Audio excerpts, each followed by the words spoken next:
رسه. قاری صاحب عبدالله جان کجا تشریف دارن؟ قاری صاحب عبدالله جان برادر خردسال ما که از تاجیکستان هست. قاری صاحب عبدالله جان بیایید. قاری صاحب عبدالله جان از کشور تاجیکستان حافظ کل قرآن عظیم الشان. استاد شیم که همه شما را ببینم. حافظ کل قرآن عظیم الشان. در تاجیکستان قرآن حفظ کردن، الان در مسجد النبوی صلی الله علیه و سلم گردان میکنن. سنشان 7 سال هست.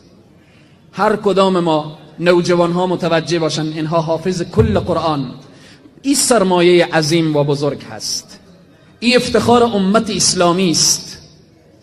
امروز این به دنیا و تمام دنیا چالش میدهد با این سن و سال بیاین دیگه ادیانی که در دنیا هست که اونها به اندازه